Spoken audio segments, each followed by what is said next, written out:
If you want to rouse passionate opinions, just discuss the origin of the human race. Some people of faith still argue the literal, biblical perspective that we were created in an instant by a creator, while the scientific community has long claimed that we are the result of pure evolution. As it turns out, more and more evidence is showing the likelihood that both theories actually hold some truth. That the human race is by all means an evolving species, but also that there are a multitude of reasons to believe that a more intelligent life form played a role in developing our DNA. As we unravel more mysteries from our past, more and more geneticists are pushing the boundaries of accepted theories by mentioning the A word. Yes, alien. And the overwhelming evidence that something played a role in our evolution. So if you're among those people still laughing off this possibility, because you've never seen one, we'd like to bring you up to speed with some of the remarkable discoveries being discussed in the scientific community, ones that prove our genetic makeup has to be more than the luck of the draw.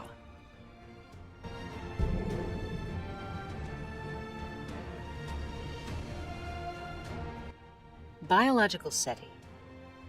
Some things are so exquisitely created, there had to be an artist involved. This appears to be the story of our DNA.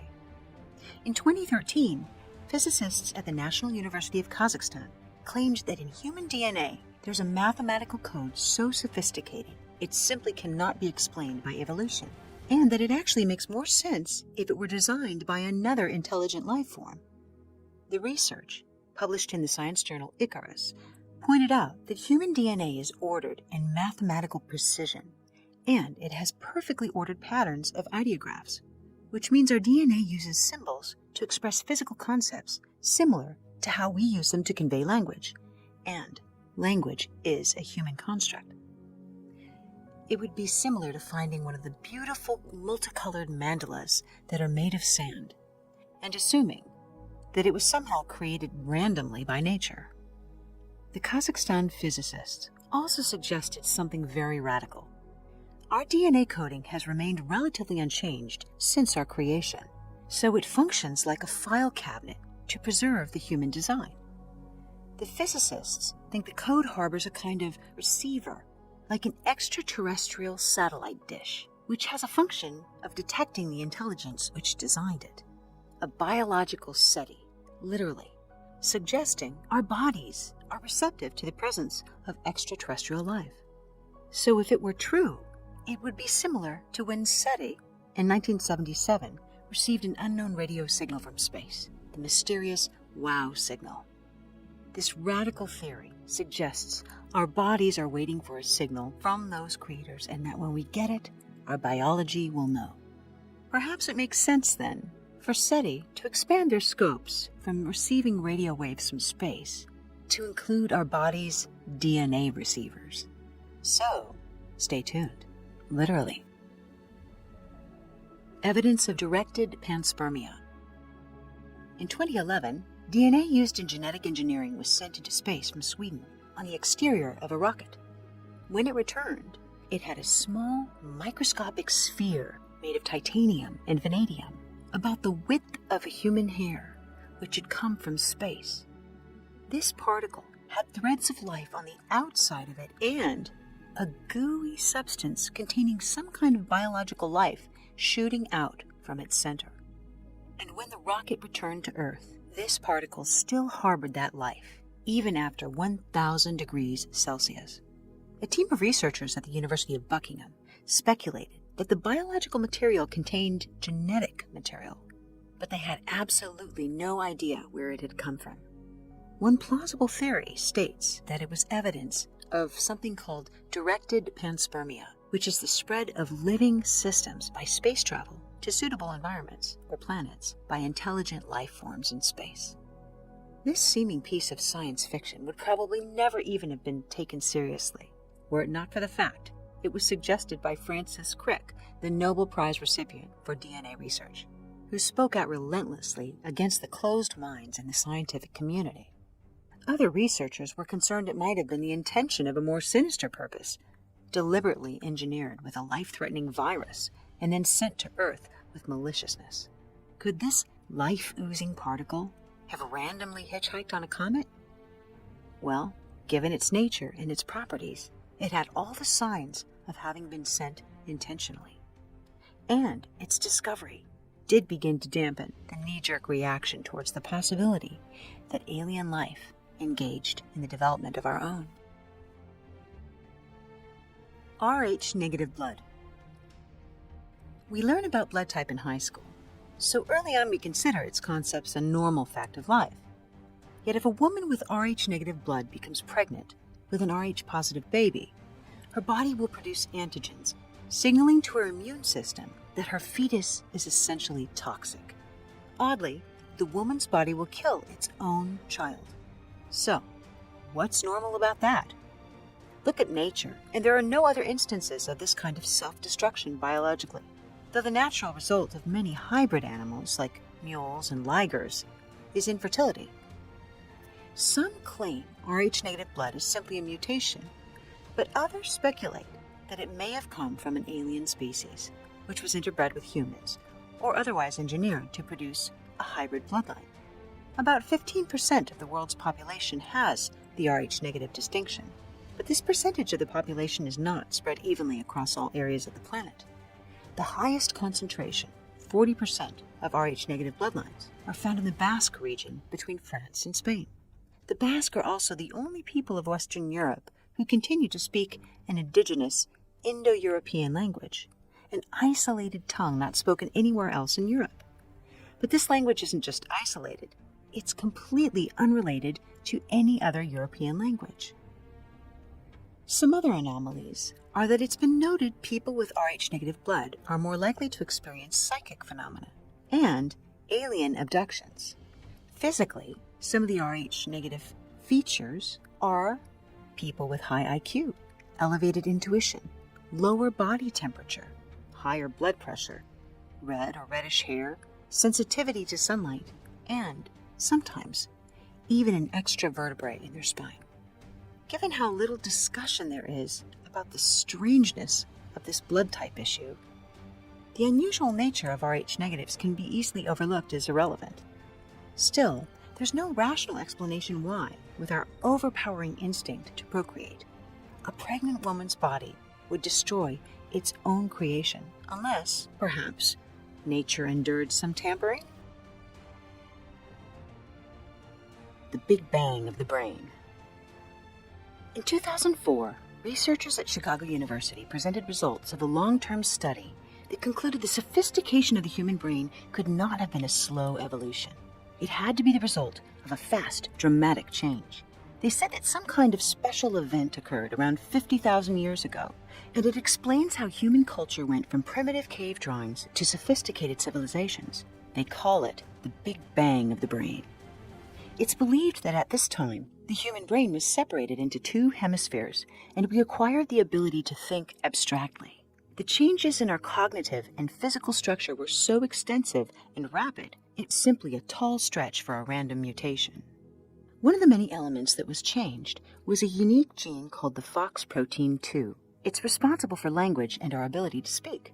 All animals have it, but it was changed to make humans able to communicate and think abstractly. So if we put this in perspective, this also happened around the same time that cave carvings, our only recorded history, show peculiar creator gods, non-human, alien-like beings. Not surprisingly, it's also the time when Neanderthal man mysteriously became extinct, around 40,000 years ago. If we consider this research, and what our ancestors have indicated about their history, the possibility of an alien interference makes a lot more sense than a mere random mutation which created man from ape overnight. Still missing, the missing link.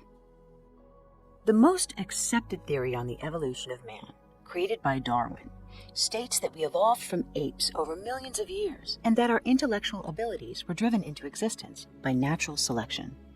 He believed that when our ancestors began to walk on 2 feet, they started using their hands to make tools. But if evolution happened slowly over a long period of time, there should be slight changes in our ancestors. The evidence, however, is to the contrary. Roughly 6 million years ago, one of many different ape-like species stood upright and began to walk on 2 feet. Then, no change for 4 million years, until, according to fossil records, the species began to make stone tools. Then once again, no advances for almost 2 million years, until only a short time ago, about 200,000 years ago, Homo sapiens, better known as us, appeared. No small change, a biggie. If you look at evolutionary charts, they're misleading. They show the evolution of man without showing what has actually been discovered.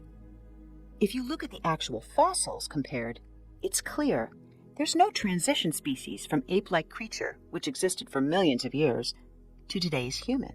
In fact, we should be more likely to find more recent fossils than the ancient ones, like the famous Lucy, who dates back almost 3 million years. Where are the more recent transition beings? Where is the missing link? Considering alligators haven't changed at all in at least 65 million years, it's possible the missing link is missing because it doesn't exist, because a genetic modification done by a more advanced life form was responsible for the leap in our intelligence. This theory could also explain why there are so many different races or versions of humans in only a few 100,000 years.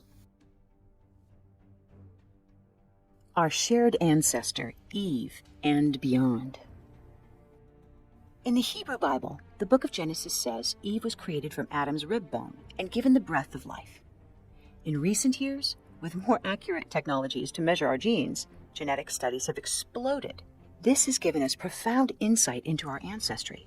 There's evidence every human being alive today can trace our lineage back to a single, common female ancestor of African origin who lived around 200,000 years ago.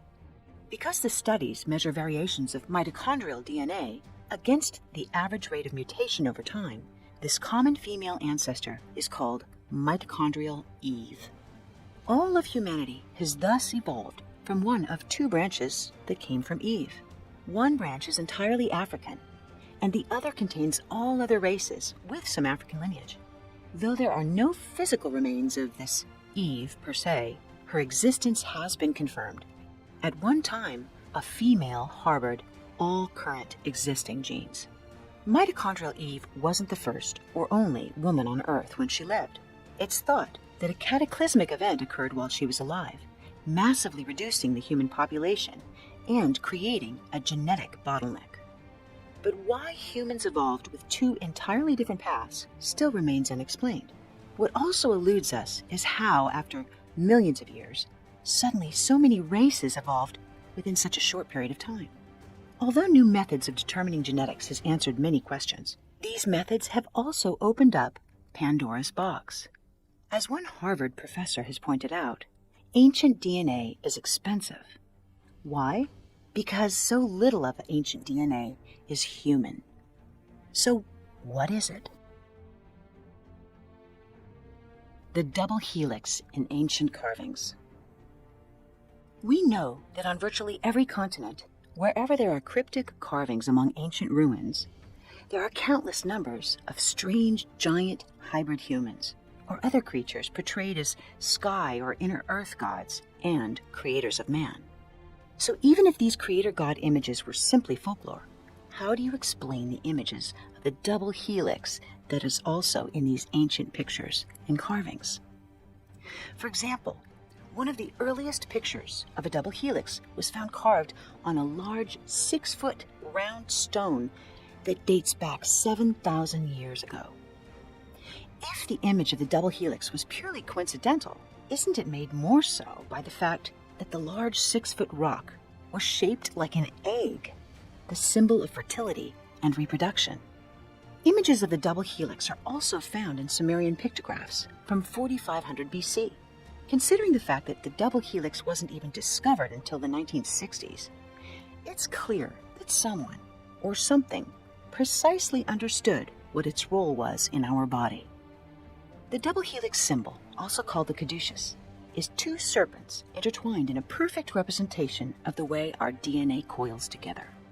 But what do the wings represent? DNA doesn't fly. Is it coincidental that these wings also appear on the creator gods, which are depicted in ancient Sumerian and Egyptian art and writings?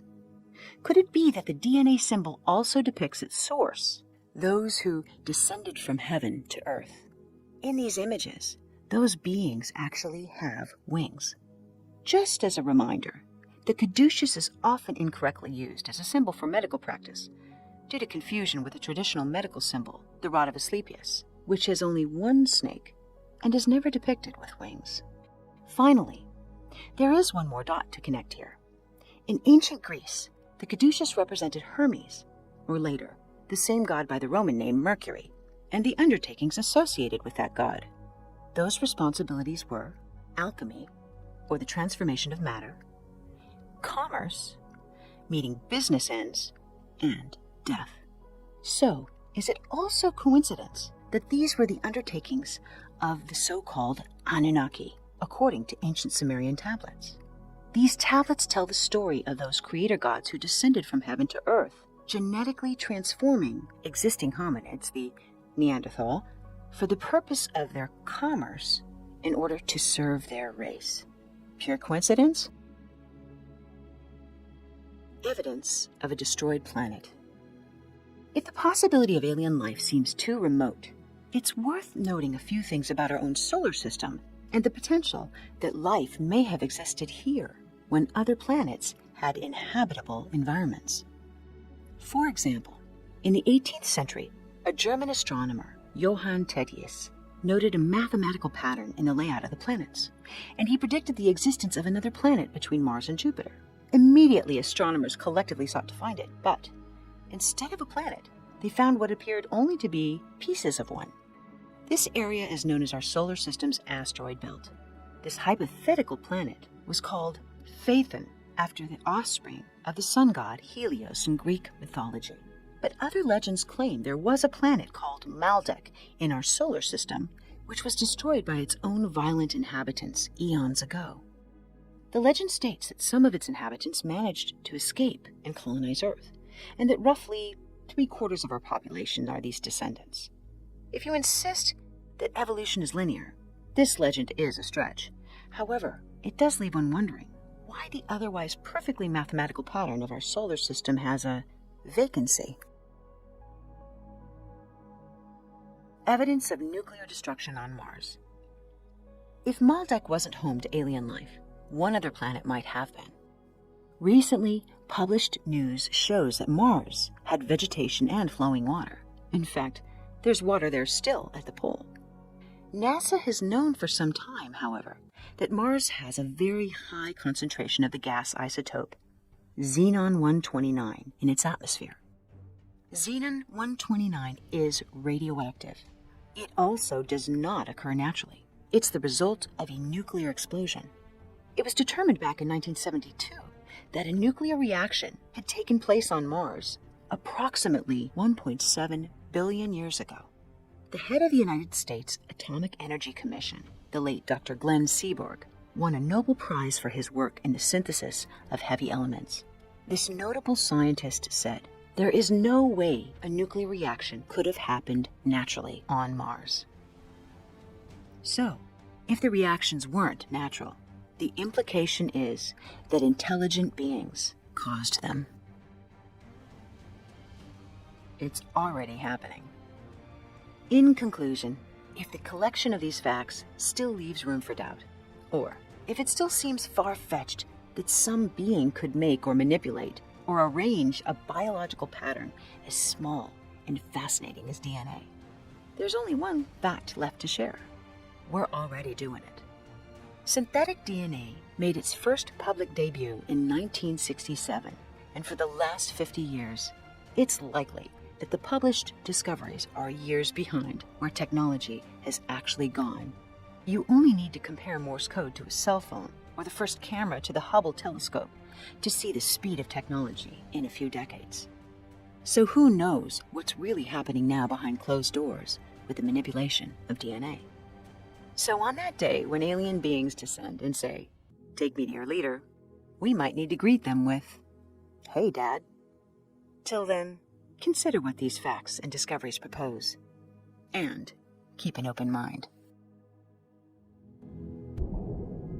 Thank you for watching, and hit the like button if you enjoyed this video. We hope you'll subscribe. And if you'd like to be notified of future releases, just hit the bell button.